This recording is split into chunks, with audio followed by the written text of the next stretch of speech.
Hi guys, sorry about the wait at the beginning. I didn't know if it was recording or not. However, I am outside now. It is 2 days later since I last filmed the other video. My face and hands are a bit red. That's because they're stained with fake blood, because I just done an SFX look. And this is a part 2 to the last video. I do have things I showed in the last video to show you how they'd work, different ways that they'd work here.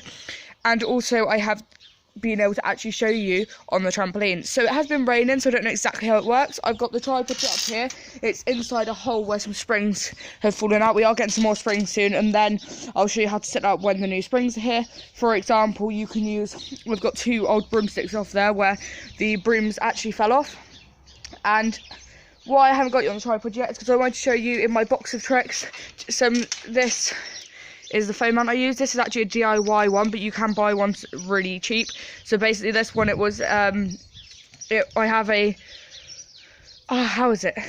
What is it? Oh yeah, so what it was a memory. Sorry about the wait. It was a selfie stick, was the actual clamp of it, and the other part of it is off of a GoPro mount, and I put the GoPro screw in, but it fell off. Which is fine because it's never going to be shown on camera or anything, and that's how it works. Just because this one was a lot stronger than the other one I bought, and it then meant that I could move it slightly if I undo the screw. Anyway, how's this going to work? Because you're upside down for me.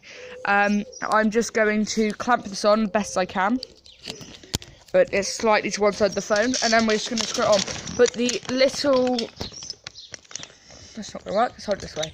The little tripod I had it on is actually very useful for filming stuff on a trampoline as well, because someone that's standing there can use that as a handle, and also if you have anywhere on the trampoline that could be held onto. The reason that I don't have a nicer looking large tripod is because this one actually has ground spikes in the bottom, and I got it for really cheap considering that, and it's very useful because it has a lot of ways to tighten it and move it. So this is a little one, and it looks really small, but it has a 2-way, so that's like the second length, and it actually comes out quite long, so actually for a mini tripod. So I used to have one of these, and then this one came with a camera set that I bought for my GoPro, and it's really big, so that was really helpful to get that. Where am I putting stuff? I'm putting it over there when I'm not using it. And the next thing that's in my box is duct tape. So this is very useful for anything. This is a yellow one, but I don't use it for anything on camera really, so it doesn't really matter what colour it is. And this can be for a lot of things. Duct taping an air pillow or an air mattress up to the back of a fake wall, which is my next thing that I need to talk about. So that if someone falls into it, if they do get hit like quite hard with it, it won't hurt at all. And also it shouldn't hurt because we use blankets normally. So I have 2 blankets here. They don't match because I haven't got the matching set anymore, but we normally buy them in 2s to set it up. I have the bamboo pole over there and I have the fishing rod here to show you that, but I don't have the S-clip. It's upstairs and I forgot to bring it down. So I have climbing carabiners, which are just some clip ones which I got with my hammocks. The hammock line, which has a good use in a minute. And I also have some mini springs that are meant for suspending different bits and bobs. Very useful terminology. And I have some old trampoline springs that are too big to fit onto this trampoline. So we're gonna think about using those as well, but they'll all come to use later. So what I'm gonna do first is I am refilming this video, so if I do forget things, that is a big mistake. But the first thing we're going to do is show you some different techniques on how to do falls on a trampoline. So I could use, I'm not going to use the old footage, I'm going to use this footage. I know there's a white line on my jumper as well, it's Tipex. Someone draw me on a school non-uniform day. Anyway, so I know you can't see my face, but that's the thing, you can see my feet, which is actually better for this. So I just have to lean down every so often. So the first thing is why not throw your legs up. So this is why you don't need to throw your legs up when you're doing a fall. So I'm going to do the classic one shoulder, it'll be either shoulder with some recoil, and then the head with recoil, and the head will be the shot where you fall over. Okay, I'm going to shout shoulder and head, so please be aware. So for the first one is why not to kick your legs up. So this is going to be how you not do it. So this is going to be just kicking your legs first, not throwing your body up. So this is why you don't kick your legs. Your legs are going to go a little bit when you're doing it on a trampoline because they will bounce up. And if not, you'll get a bit of burn on there. And sorry about the background, it's a bit of a mess. A tree fell over and we haven't been able to clear it up yet. So this is the first one. So this is what you don't want to do. Okay, so it's going to be shoulder, shoulder, head. You see how unrealistic that looks when your legs fly up, and this is what it should look like. Shoulder, head. As you can see, it looks more realistic because when you're actually getting shot, your muscles tense up, but your legs don't tense up to the point where they'll be up. So, yeah. And the second thing is not to throw your entire body up. You don't want to ever see this. Shoulder, head. I understand you want to get a dramatic look, but no one's actually going to throw themselves that hard when it's going to be on ground. Talking about ground, why we're going on to this next subject, so in between things I will be talking about other stuff. While you also want to talk about ground is, so you'd start a shot on the ground and then getting thrown up, and they'd stop themselves, they'd have a mat underneath, anything like roll mats, anything that's really thin. It could be like just like a blanket or something, just enough so when they fall on it, they don't fall straight onto the mud and it would hurt, or concrete. Anything will work for that. And then you finish the shot where they're laying on the ground in the position they would have landed on the trampoline. So for example, I normally land like this with my arms out, but like a bit like this. So it's a bit like that sort of thing. Like it could be like anywhere. Your head, you don't need to do like a T-pose or like straight to side. You need to, and then like you can be on your side. Anything where if they got shot in the head, then realistic their body would lay. You can look up photos if you really want to of dead bodies and stuff, but I doubt there's gonna be much out there, and it's not a very good thing to be watching.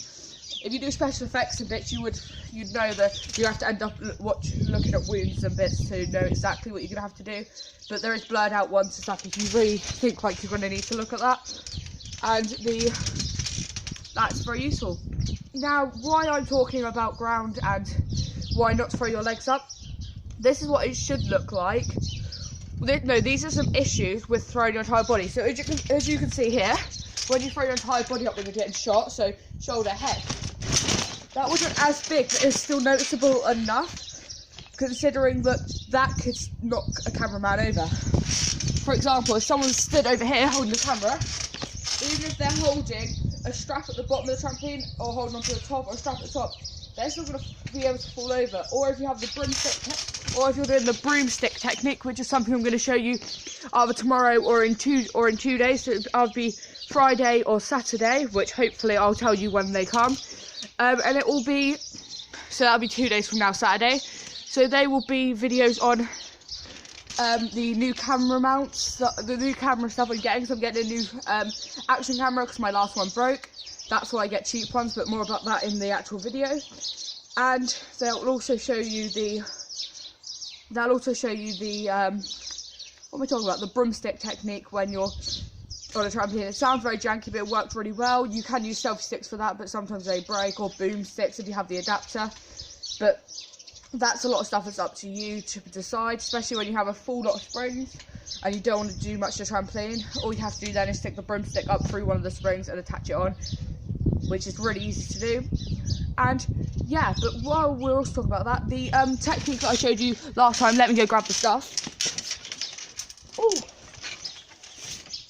Was the bamboo stick with the little thingy-majiggy on the end, which I will show you again if you haven't seen that video.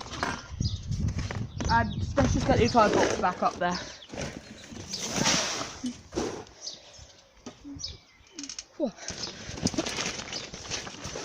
So, why I'm showing you all of this stuff, you may be asking, is that blankets away. Is that when you are doing shots with a camera, if you have a strong enough, that's going to annoy me, if you do have a strong enough fishing line, which, as I said, you can use a fishing rod, but they're a lot bouncier. I have my fishing rod over there in a case right now, which might go get for the next video when I talk more about this. All of the uses for it. And this time I don't have much to say. I'm going to tape off the actual thing this time though, but it is going to unravel, so drop it down there. Unravel, not wavel. And this time we're going to put the carabiner on it, but the reason you would ever put a spring on it, or even a bigger spring, is that it can give the person that's moving it a bit of leeway if they accidentally move too much. It's only if you've got something heavy on it. For example, what I'm going to show you this can be useful for this time is having a camera on it. So it actually sounds a bit daft because it would bend the bamboo slightly, but it's less stupid than you think, because just tying on this carabiner will have enough weight. If not, I'll add on the other carabiner. But remember, they're climbing carabiners, so they're quite heavy anyway. So all I'm doing here, if you don't know, is a knot like this. So it's basically, I don't know how to explain it. I can't remember the exact name for it. I'm not very good with names of knots, but I used to be a scout, so I know quite a lot of knots. And then all I'm doing here is tying the extra 2 knots off. You can do clove hitches, you can do just a stopper knot if you really want to, but I've just done this for now, just so we don't have to. And I know that it's going to be hanging wire, but you would normally cut that off. I don't have any scissors out here, and I wouldn't really want to. So this is going to be our camera, pretentious. And I'm taking the other carabiner just to say, and if you can't see that, I'll add a bit of yellow tape onto it. So I'm taking this stuff with me to round the back, just so you can see roughly what we're doing. I'm pretty sure I'm going to have to add some tape onto it. So ignore the box and the blankets, and I'll see you in a second. Where's that gone? There it is. Just grabbing the fishing line. So I'm going to go out of the actual door this time, which is surprising.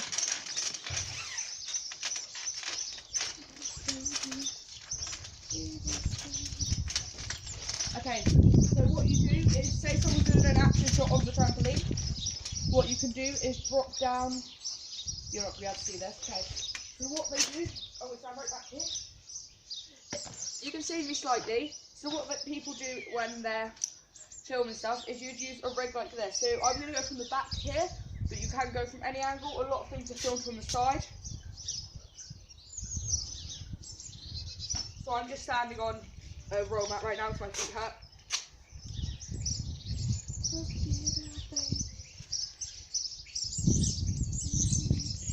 So with this, you would literally just clip on birds. You would literally clip on the camera or tie the camera on. But don't use your most expensive camera ever, because there's a good chance it's going to get hit. But you know, for the shots, is it worth it? That's something you can use to decide.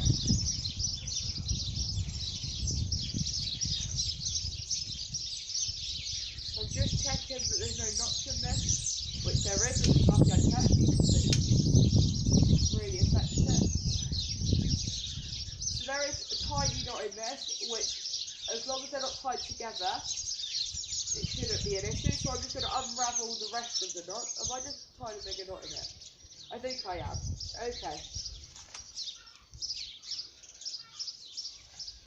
Debating on what to do right now, because this is a knot that I can't undo in a jiffy. So guys, because there's a knot in this, because there is a knot in that and I can't actually sort that out yet, I'm going to see you when I undo the knot. Bye guys.